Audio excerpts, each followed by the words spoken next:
Hello everyone and welcome back. Have you ever wondered how a shock absorber naturally wants to vibrate before any road loads are applied?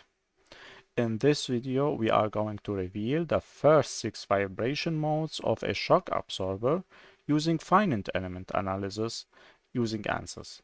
So you will see how the structure respond under gravity preload and discover the hidden deformation patterns that engineers use to predict performance, durability, and potential resonance issues. So let's get started. So as you can see, this model represents a shock absorber assembly and consisting of the spring, piston rod, and the mounting seat that you have at the bottom points and the spring seat, as you can see, down and up. So before running the model analysis, a preliminary structural analysis was performed. As you can see to the left on our outlines, we have first a static structural analysis already initiated, and after that the model analysis.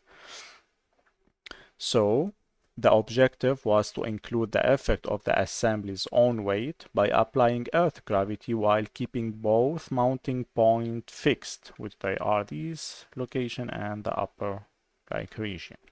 So this static solution was then used as a pre-stressed condition for the model analysis. By doing this, the extracted natural frequencies and mode shapes better represent the actual behavior of the component. So before we see together the model set up, let's see the geometry a little bit inside SpaceClaim. So I'm gonna open SpaceClaim, and as you can see, this is our geometry, the shock absorber. And as you can see, I already fix all issues in this geometry. It's already prepared for the simulation. So for that, I'm gonna put you a link for this CAD file in the description, so you can download it and do with me or practice with me doing the model analysis if you want. So as you can see, we have this model, we have the spring, the seat, the mounting location, the bottom and upper down, and the rod at this location, which is this region should be flexible actually. So in this model also I already bonded the spring to the gear and to the seat down through a shear topology. I didn't use any bonded contacts in Workbench. I did that through a shear topology. You can check that actually by going to Workbench and clicking on the show connection bodies. So you will see in the blue that at this phase it's already shared, so it's already bonded to the bottom seat and onto the gear on the upper side, as you can see. So the model, you can find it in the description. Let's go back to the model or Workbench. So now we take a quick look at the simulation setup. First of all, we did the static structure analysis, taking the earth gravity into considerations. For that, actually, I didn't use the earth gravity features in the static structural. I did in another way. They are both the same.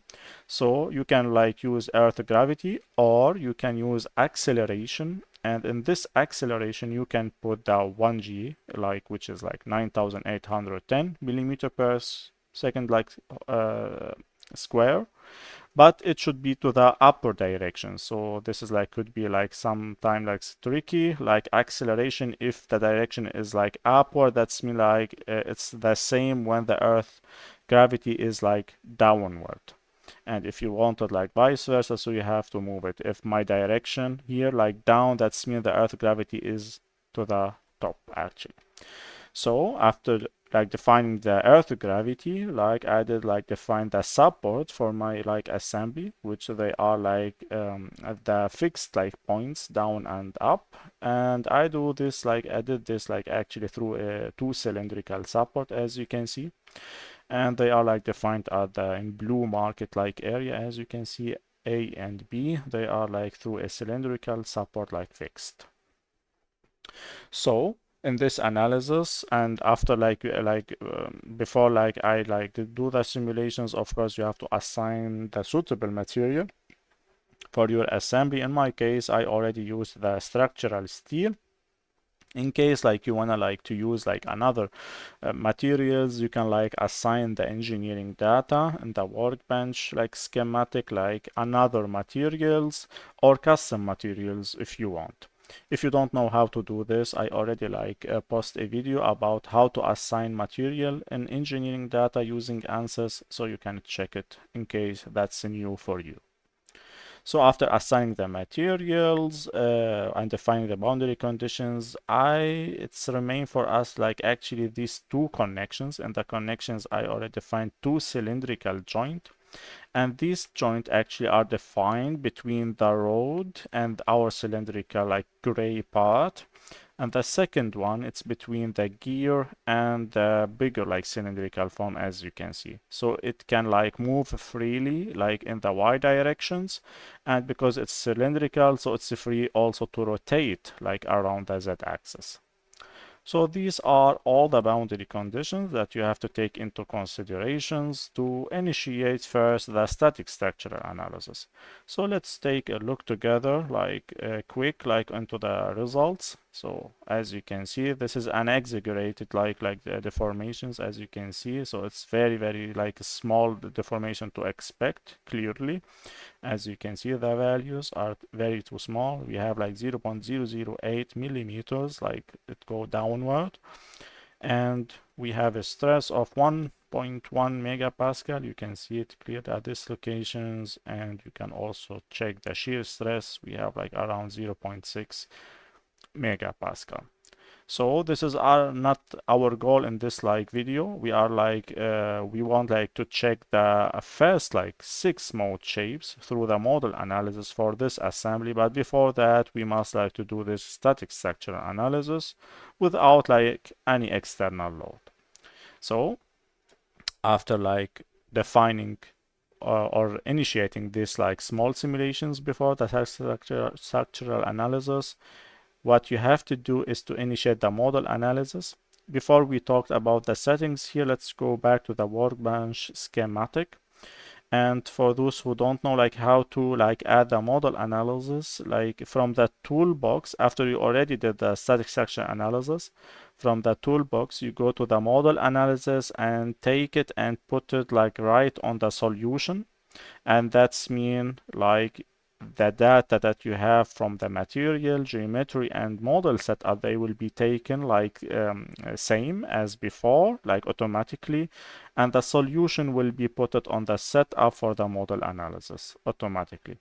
So after that, you will be ready like actually to simulate or initiate the model analysis simulation. Before that, you have like to mention or say to ANSYS like how much like modes you wanna from him to find. And in my case, I already searched for the first 6 mode shapes, as you can see, and that you can find it by clicking on the analysis settings, and you can put the number that you want for the number of mode shapes. You can put like lower or more, even more. You can put like 10, 20 as you want. It depends. Or you can actually use another like approach, which is like by giving him like a range like for the frequencies, and he will like, if you give him like a specific number, so he will search like all natural frequencies until he like reach this number that you give him. So you have these two approach by calculating or doing the model analysis. So now let's examine the results that we have for like our like assembly. So I'm gonna click on the first like mode shape and like start a motion, like so we can see it how this mode shapes actually deform or like look like in our model. So this is the first natural mode shape. It occurs actually at a frequency of around 178 Hertz. And at this frequency, the assembly like exhibits like its primary deformation pattern. As you can see, we are going like up and down. And notice where the largest like displacement occur and how the spring and central rod interact during the vibration. So this mode often provides like valuable insights into the overall flexibility of the structure. So second, let's go and see the second mode shape. and start animations. So for the second mode shape, like compared to the first mode, the deformations like pattern change like significantly. As you can see, we are not like moving just like up and down. We are like also a little bit twisting like our spring, as you can see, and like different regions of the shock absorber like become like dominant, like revealing additional dynamic characteristics that are not visible in the first mode shape that we already saw before. Now we go to the mode shape number 3 and start an animation. So here we see the third vibration mode, and as the mode number increases, the deformations become more complex and localized. As you can see, we are a little bit like bending our spring, and that like will be happens like on the middle, of course, of our spring.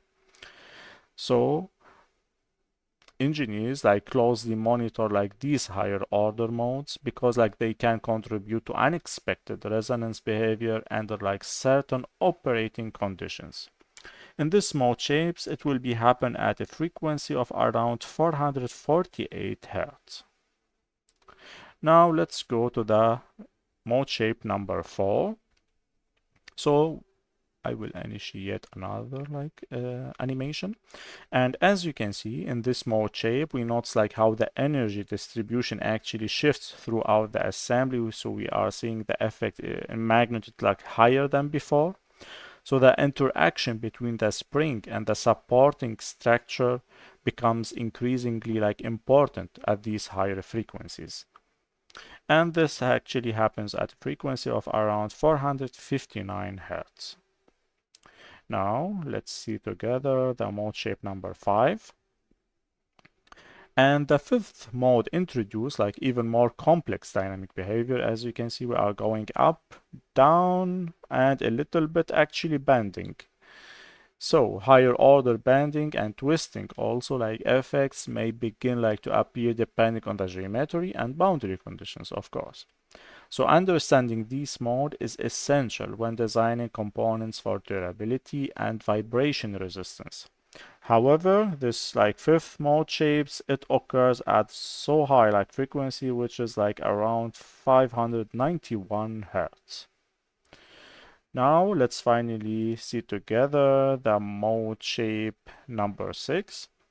And this mode like highlights the most complex deformation patterns among the first 6 extracted like frequencies. Also, like higher modes are less likely to be excited during normal operation, so they remain important for comprehensive dynamic evaluation, as you can see. So, now, why does a model analysis matter? Like every structure has a natural frequencies, and as we saw, we already have for this structure, so the first 6 mode shape, which happens at these like 6 frequencies, starting from 178 Hz until 635 Hz. And if external like excitations like matches one of these frequency, so resonance can occur, leading to excessive vibration, noise, reduced comfort, or even structural failure. So by identifying these mode shapes that we already saw early in the design process, engineers can optimize geometry, stiffness, material selection, and damping characteristic to improve overall performance. So in other words, to shift this frequency like higher or lower, it depends in your application. If you found this like simulation interesting, don't forget to like the video and subscribe for more finite element analysis and engineering simulations content. Which mode shape surprised you the most? So let me know in the comments, and I will see you in the next simulation.